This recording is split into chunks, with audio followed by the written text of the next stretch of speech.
आगे खबर की ओर आपको ले चलते हैं और आपको बता दें कि संयुक्त राष्ट्र मानवाधिकार परिषद में भारत ने पाकिस्तान को कड़े शब्दों में जवाब देते हुए घेरा है। भारत ने स्पष्ट तौर पर कहा है कि जो देश आतंकवाद को अपनी सरकारी नीति की तरह इस्तेमाल करता है वो दोस्ती और सहयोग के लाभों की उम्मीद नहीं कर सकता। भारत ने 1960 के सिंधु जल समझौते को लेकर भी बड़ा बयान दिया है और इसे मौजूदा समय के हिसाब से पुराना और अप्रासंगिक बताया गया है।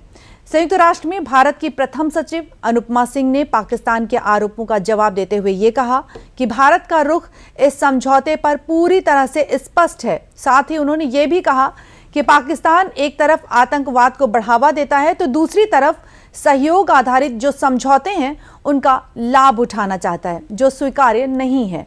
भारत ने यह भी कहा कि 1960 में हुई ये संधि अब बदलते समय और तकनीकी जरूरतों के हिसाब से पुरानी पड़ चुकी है और वैश्विक परिस्थितियां जो हैं वो परिस्थितियों के साथ जो समझौता है उसका पूर्व मूल्यांकन जरूरी है। यानी यूएन में भारत की पाकिस्तान को दो टूक। और इस विषय पर अधिक जानकारी ले लेते हैं। हमारे साथ जुड़े हैं अखिलेश सुमन जी। अखिलेश, स्वागत है आपका। अखिलेश, बताएं कि भारत लगातार ये कहता आ रहा है कि आतंकवाद और बातचीत एक साथ नहीं चल सकते, तो क्या ये नीति अब भारत की विदेश और सुरक्षा रणनीति का स्थायी सिद्धांत बन चुकी है?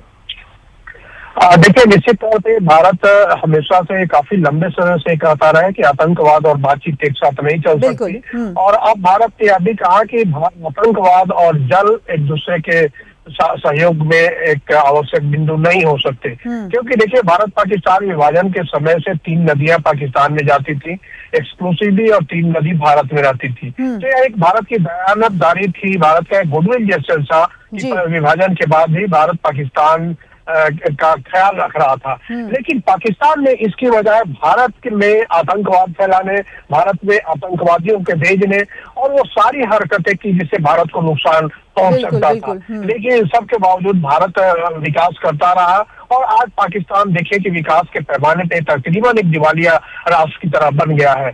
और लेकिन उनकी हेतु ये होती है कि जहां भी एक मल्टीलेटरल फोरम होता है वहां भारत के खिलाफ वो विश्वमन करने में बाज नहीं आते। और उन्होंने ये मुद्दा उठाया, सिंधु नदी विवाद का मुद्दा उठाया उन्होंने संयुक्त राष्ट्र मानवाधिकार परिषद में, और उसके साथ साथ उन्होंने जम्मू कश्मीर के बारे में कुछ ऐसी बातें कही जो कि सच्चाई से कोसों दूर है।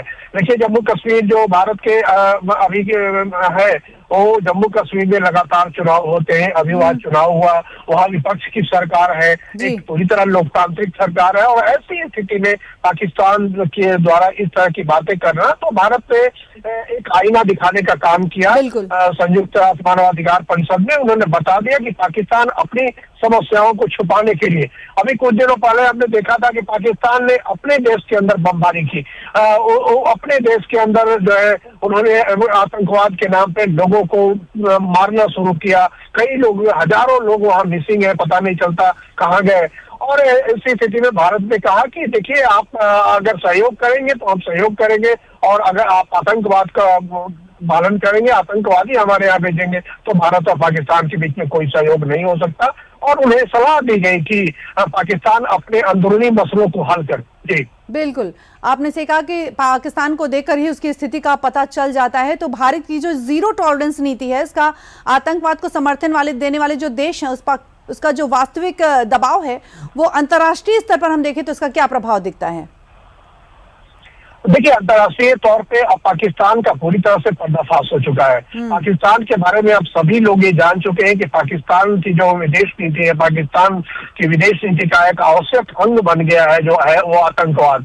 और आतंकवाद वो भारत के खिलाफ फैलाते हैं, आतंकवाद वो अमेरिका के खिलाफ देखा हमने कि किस तरीके से 9/11 की जो घटना हुई जिसमें कि ट्विन टावर वहां उड़ाया, वो पाकिस्तान का आतंकवादी था। ओसामा बिन लादेन पाया गया पाकिस्तान के अंदर। तो पूरी दुनिया को ये पता है कि पाकिस्तान जो है आतंकवाद को न सिर्फ आश्रय देने वाला बल्कि पाकिस्तान आतंकवादियों को प्रशिक्षण देने वाला, शरण देने वाला और उनका वित्त पोषण करने वाला देश बन गया है। और इसलिए तो कहीं ना कहीं कहा जा सकता है कि भारत की जीरो टॉलरेंस जो नीति है वो आतंक फैलाने वाले से सहयोग की उम्मीद ना रखें। बहुत बहुत धन्यवाद अखिलेश, हमसे जुड़ने के लिए।